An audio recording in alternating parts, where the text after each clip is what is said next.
The charter school facilities landscape has a number of territories to it. And I would say when we're thinking about facilities projects, which oftentimes are large projects, in the millions perhaps if it's a brand new school, that leaders should really think about braiding together a few different types of funding streams, or at least looking at them. It's not just about grants or just about state funds.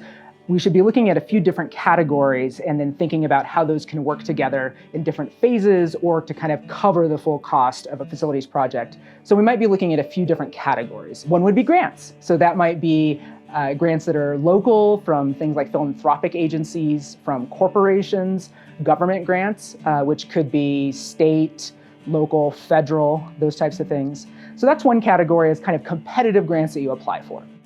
Another one is agency funds. They may or may not be grants, but it's more specific pots of funding that are perhaps for schools or for school facilities or for charter school facilities. Checking with tribal, state, local education agencies, if they have a facility fund in particular. There's also another source that people should be thinking about now, which is appropriations are available again at the federal level. So talking with their congresspeople or senators about getting congressional delegation set-asides. Another important way for schools to think about funding is oftentimes financing. Borrowing can be a little bit scary, but that's oftentimes how especially larger projects come to be. So there's the traditional ones, such as like banks and credit unions, but there's also CDFIs. So that's Community Development Financial Institutions. And a lot of them really specialize in school facilities. Some of them even specialize in school facilities in tribal areas. So these are organizations that are really set up to look at lending and financing in ways that work for schools. Certain agencies like the US Department of Agriculture actually do what's called a loan guarantee. And that's to help places like schools be able to secure funding when maybe the risk on a banker's side looks a little too high. So it's the federal government backing that loan. As shown by a number of the schools, donations can be really important on the facility side. Things like donated land, portable classrooms, all sorts of stuff we see too. So don't think just in terms of money. There also can be significant in-kind contributions coming through. On the NISN facilities area of the Resource Hub, there's a few good tools or resources for folks to think more about this aspect of what the funding landscape looks like. First, there's some information that kind of breaks these down even further. There's also case studies about different schools that show how they've pieced together these facility questions. Finally, there's some planning tools in terms of thinking about how much money projects are going to take.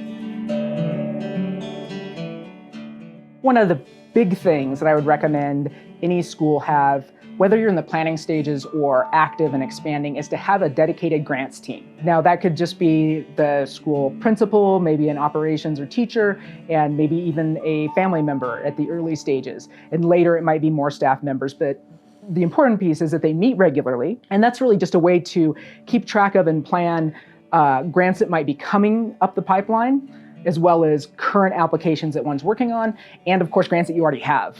What's going on? Are they on track? What's the reporting? One thing that can happen in grants is what I think of as the tail wagging the dog problem. And that's sometimes with few opportunities maybe understood to be out there, or a reactive standpoint is going after funding that maybe doesn't quite fit what it is that a school has in mind. So being clear on what are our priorities for funding, where do we want to invest our limited time when it comes to looking for grants, preparing applications, and getting grants. You don't want to be in a position where you're funded for something that just doesn't make sense and doesn't really work for your school. It's also a really good way to have sort of poor grant follow through, because the people who are involved oftentimes know, like, this isn't my priority, this isn't advancing our mission. So really thinking about grants in terms of mission, alignment, and priorities is a great first step. Time is limited for people and resources are limited. So one thing that we think is really important is starting to shift into a proactive stance on grant seeking, especially for finding leads for grants. Now, what I mean by that is oftentimes grant seeking is really reactive. It's, I like to think of it as the Gates email of ping, right in your email inbox, there's a board member or a governance council member saying, we should apply to the Gates Foundation. Much of the grant writing tends to be kind of this like, what, where, does that work? Should we apply for it? And then reactively applying or not applying to a grant. So you may not have the right time for it. It may not actually align with your priorities. So what we recommend is to spend time, maybe every year, every couple years, looking at what's out there so that you develop a pipeline and an understanding of really what are the best aligned opportunities you want to go for, so that you're not reacting to a text message or an email or a news story about some grant that came out, something like that.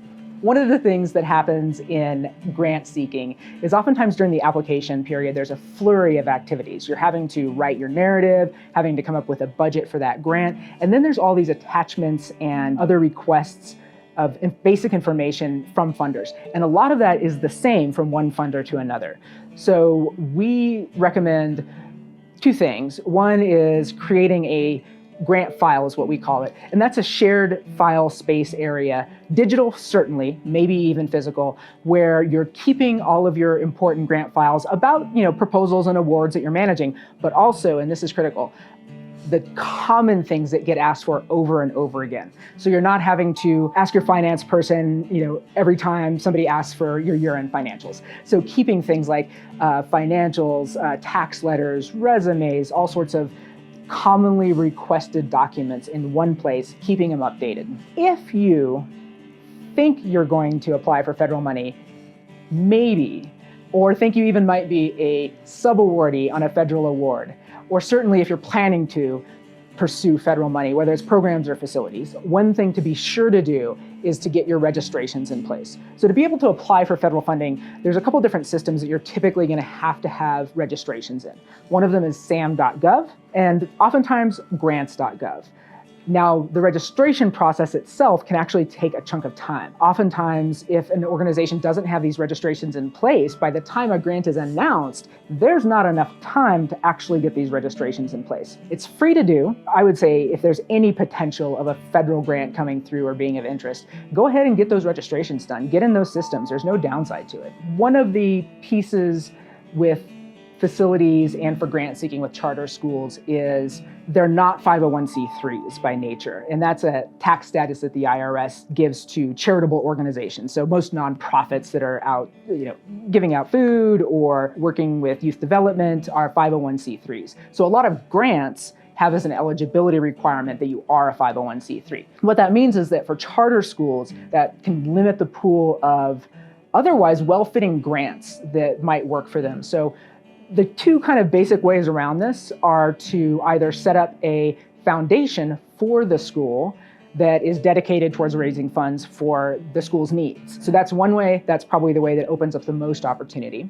But takes some time, takes discussion, kind of a long-term thing. And the other is to secure an agency and an agreement that'll be what's called a fiscal sponsor. And that means that they're willing to be the applicant and financial manager of your grant funds on record. But either of those will get you farther along in terms of opportunities, but definitely longer term, it's usually good to think about the potential of doing a foundation. When it comes to preparedness and capacity development and grant seeking, there's no destination.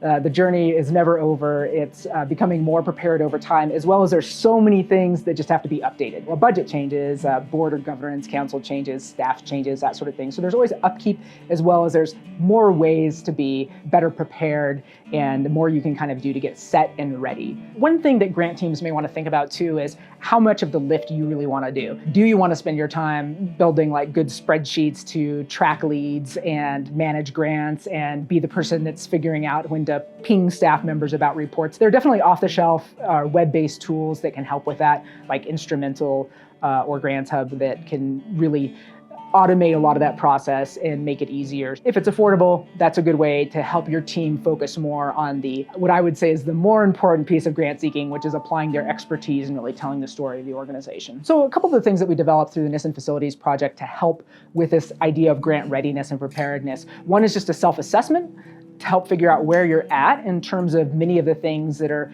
on that ladder or well-advised for grant preparedness. And the other is just documents that might go in your grant file. So we have a few different versions of that. Some are for agencies with 501c3s, some are for schools that haven't opened, another for schools that have opened. So we've got some good checklists and tools to help guide the process for getting those things set up.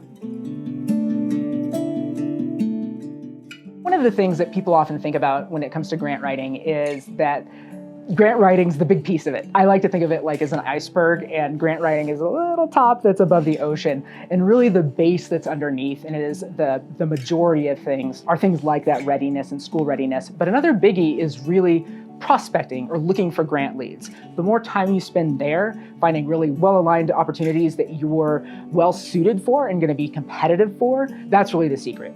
And then the grant writing, do a good job at it, but if you have a good lead list and really spend some time there, that's gonna put you far ahead. One thing that's easy not to do is to not really keep track of when you're searching for grants. You've got Google, you're running through things, you're clicking on links, you're reading descriptions, deciding yes, no. It really helps to track that research. Simple spreadsheet, name of the organization, a link, maybe some information like when the deadline is, what they're interested in. And not just for the ones that you think actually are promising, I would say it's as important to also track the ones that you ruled out and why, because otherwise they just keep coming around. So to be able to say, oh, we already looked at that foundation and here's why it doesn't fit. We're not geographically eligible, or we don't really align with what they're doing. But having a spreadsheet where you're tracking this research and able to kind of distill down what it is that are quality leads then to look at a little bit more is a great process, and also helps you to organize your search too, to say, maybe keep track of, I looked on foundation directory, I looked on grants.gov. So to also be able to be organized about how you have researched and what might be left too. So I think when we're talking about where to find funding leads, I'll speak first just generally. So maybe for charters, programming and after school stuff and facilities. There you want to look at a couple different layers. One would just be local. So what are the foundations in your state? What is maybe, if you're especially in a non-tribal area, is there a community foundation around? Because not only are they oftentimes good for grants, they know a lot and they know a lot of people, so they might be able to recommend some things. What are the agencies? Again, we talked about that a little bit earlier. State education agencies, is there a charter department or a facilities department at the state education agency? Talking with tribe, if you're in tribal area, looking locally and making sure that you're hitting the foundations that align with education, and also maybe thinking through corporations that are out there, funding projects, that sort of thing. For the national level, for foundations, there's a number of different ways to research those. Some of them are paid databases, and those can really be worthwhile if you're just doing like a concentrated funding search. I'm gonna sit down, I'm gonna do this month, and then that way you can also maybe just buy a month subscription and just really do a really good dig in to find different leads for different funding needs. The National Charter School Resource Center also has a whole listing of funding opportunities, some of which are facilities, but that's a good place also to start for charter schools, and specifically looking for different types of programming, facilities, and really any type of funding they might be looking for. They cover the gambit, but for charter schools as a focus. For federal funds, if you're looking at that possibility, first of all, there's the agencies that you might be looking for funding from. So the national level agencies like the U.S. Department of Education. If you're in a rural area, the U.S. Department of Agriculture is a good one to look at. And then there's also a couple broad government resource sites that can help look at across those agencies. One would be grants.gov, and that's also where people apply for grants typically, or at least a lot of the grants are applied through grants.gov. And then the other is sam.gov. Sam.gov allows you to search for assistance listings, which are different grant programs, and search by keyword, search by agency, and come up with lists for that. Another good way to think about potentials for funding too is, are there connections that your governance council or your board has, maybe other boards they sit on, or people they know that might be at area foundations or at corporations that have grant programs. Maybe also looking at similar schools in your area, what funded projects of the same type that you're looking for. One of the challenges coming through with funding facilities is not even looking at education or charter schools, just facility or capital funding is a lot harder to find in grants universally. There's just not as many funders who are going to look at building projects or equipment projects or architectural or planning pieces. But when looking at charter schools in particular, then you're kind of even narrowing the funnel a little bit more. So one of the things that we wanted to do through the NISN Facilities Project is actually kind of go through those processes, search through the federal programs, search through the national foundations, and come up with a list of potential facilities funding for charter schools to look at.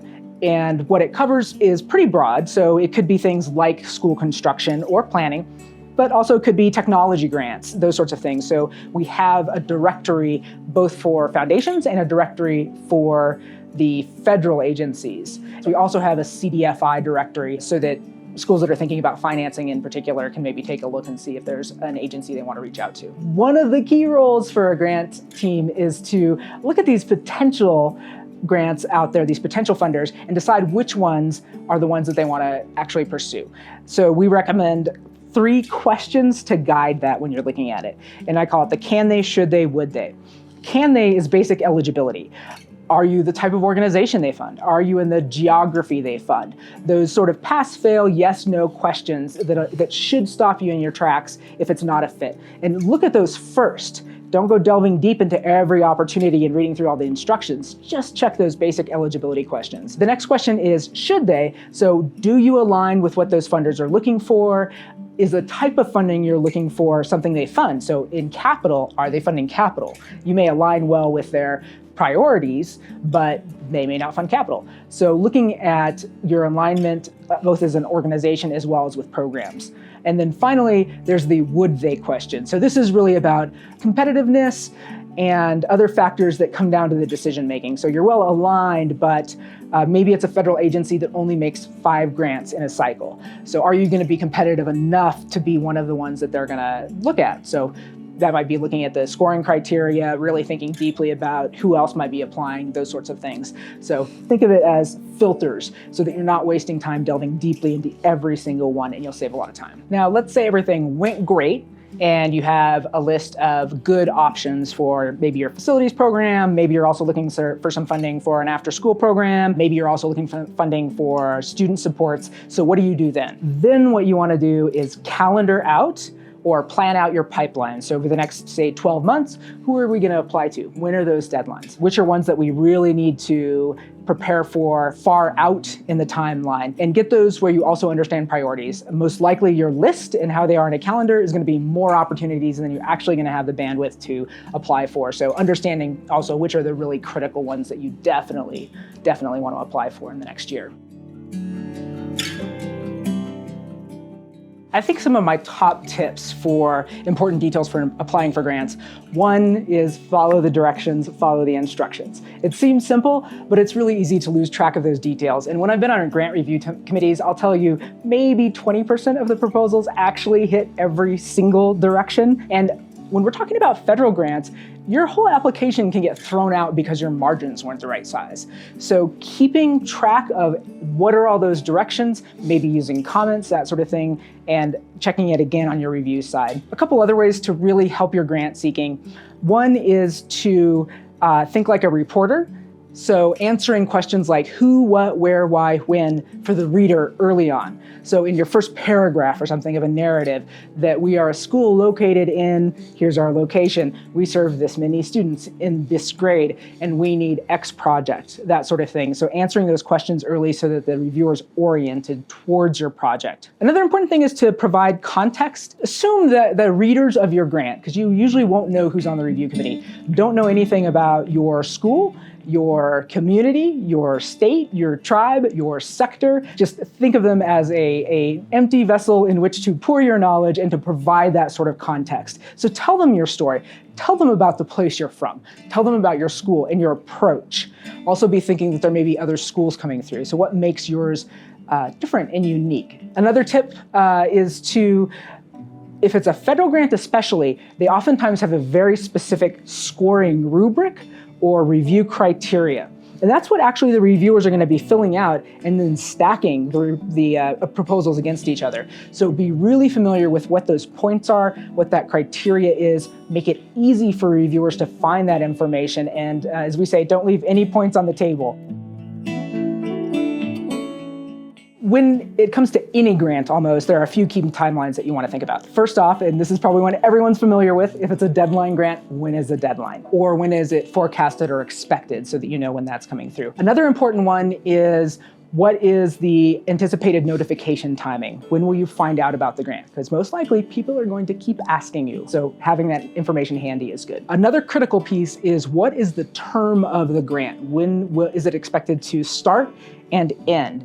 And in the case of schools especially, this becomes a really critical planning question because you have to look at how that matches up with your school year. So you may be building out a timeline, not thinking about that, and then realizing like, oh, the bulk of our work is in summer. So thinking about the award term as well. Now with awarded grants, there's also going to be your reporting periods, timing. Those could be quarterly. It could be just at the end. So knowing those ahead of time, as well as anything that you proposed in the grant in terms of timelines or dates when things are met. It's important to understand all of the timelines. Don't get distracted just by the deadline, because there's oftentimes a number of things that happen before, as well as things that need to happen during the grant period.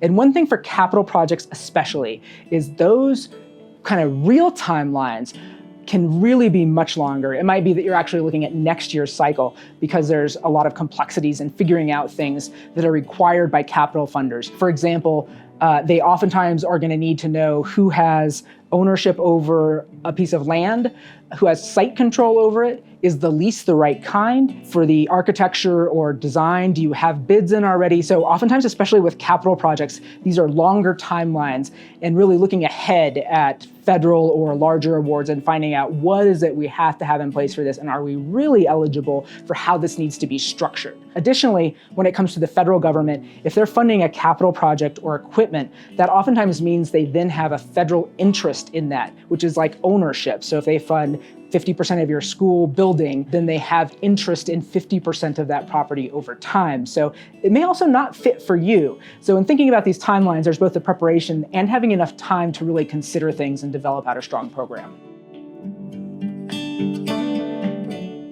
My number one tip for managing grant awards is actually just to start strong. When you get that grant award, after you have shared the good news, set a time for everybody to come together, both staff members who are involved, as well as potentially partners, and have a kickoff meeting. Create a small document, a short document that can be shared widely that has all the key pieces. What are the main outcomes or outputs you have to have?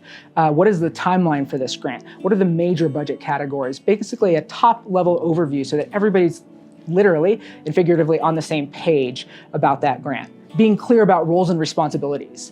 Figuring out, do we need to have agreements with, if a partner is core to our delivery of whatever this grant is, do we need to set an agreement? Is our staff clear about who's going to do what? So starting off strong and setting up things like financial systems, tracking systems, that sort of thing is going to save a lot of pain down the road when you're coming up on reports and that sort of thing and realize that you haven't been collecting the data you need or the right way, that sort of thing. Another thing that would be a big tip too is, especially on larger grants and more formal grants, so large national foundations, federal government, that sort of thing, is to really get your hands around what the reporting requirements are going to be and what you need to do for evaluation and those sort of things. So breaking down, we said we'd measure X, Y, Z. How are we going to do that? Who's going to do that? Do we understand each word that we say when we're saying this measurement, or do we need to define specifically what that means? Also thinking through on what exactly you're going to be reporting on. So sometimes they won't send you the report until the reporting period's coming up. Request it early if that's the case, so that you understand exactly what it is you're going to be answering, and you can plan out maybe how you're collecting that information, or at least have it in your head when you're working through the day-to-day business. Especially when it comes to federal grants or capital grants, the name of the game is document, document, document. These have a lot of regulations around them, and then there's a lot of processes that are going to need to have documentation, both for reporting or for tracking on your side, but also there's the potential of an audit. So we always want to over-document, have things on file. So if it's a capital project, maybe it's here's our procurement policy that we created to make sure we're doing this right. Here's our procurement process. Here are the bids we had. Here is how we're following the federal regulations about construction wages, making sure that all of those little pieces are in there, that we're tracking salary and staff time if we have those built into a grant. So just documenting everything, your communications with program officers, all the background on the work you're doing, just really keeping lots and lots of documentation. More is better. And another thing to think about too is to be in more communication with your funder than just when reports coming around. So part of it is sharing the successes, keeping them up to date on the program, maybe on your learnings, but also giving them a heads up if maybe things aren't quite going the way you thought they would. And oftentimes just remember that that program officer or that reporting person that you're talking with, it's in their interest for you to succeed. So more communication is better. Be forthright in your reports. Don't try to hide something or just skip an outcome because it didn't happen. Talk about it. Talk about maybe why it didn't and what you might do. This topic is important for a couple of reasons. One is that using grants as a tool for funding and for revenue is something that takes time and oftentimes starts a little bit slow and then builds over time. That $5,000 grant, next time you're able to get a $10,000 grant. And a couple other funders are interested because you secured from funders last year. So there's a momentum that builds in grant seeking. Another thing is that the more prepared you are, the easier it is in the midst of grant proposals. Everybody knows what, that has written grants probably knows what a bad deadline situation is like and how much it can stress you out. There's a lot of things you can do to reduce that and make those pieces really focused on that grant in particular, because you have good systems in the background that are helping you with the things that are not necessarily really specific to that grant. Another thing is to realize that grants can be much more than money. They can be a tool for healing, growing, developing, and other needs that can't be met by traditional funding streams for charter schools that are oftentimes based off of per pupil equations. So the sorts of things that really make especially Indigenous charter schools special, and the services, the community engagement, the facilities distinctions that they have, those aren't going to be coming oftentimes from state budgets for schools. So this is a way to really help move forward. And especially when it comes to facilities, most schools are not going to have the cash on hand for a significant facilities project. So grants can be a really good way to help build up that fund needed to make major dreams happen. So we covered a lot of territory in this video, a lot of tips, a lot of recommended processes, that sort of thing. What I don't want to happen is to feel overwhelmed or that you have to do it all. One of the pieces of the NISN facilities project that we really tried to pay attention to was meeting schools where they're at. That might mean that they're in the initial planning phases and they don't have staff. It's folks volunteering and figuring out what they want this vision for the school to be. In other cases, it's well-established schools who have robust infrastructure for their facilities planning and management. We tried to look at it along that pathway of what's helpful now. So I think for viewers is to really explore the NISN Indigenous Resource Hub and look for the tools that meet their needs right now, and to think of it in terms of what can I do better this month or this year? What is it that maybe makes the most impact right now? Is that finding 3 grants maybe that we want to apply for next year, and then having enough time that we're really kind of planning for a fit? Enough time to maybe call that program officer or foundation and find out a little bit more. Starting from where you're at and looking incrementally, making things better over time. But we've got some great tools for all schools in different phases of their work.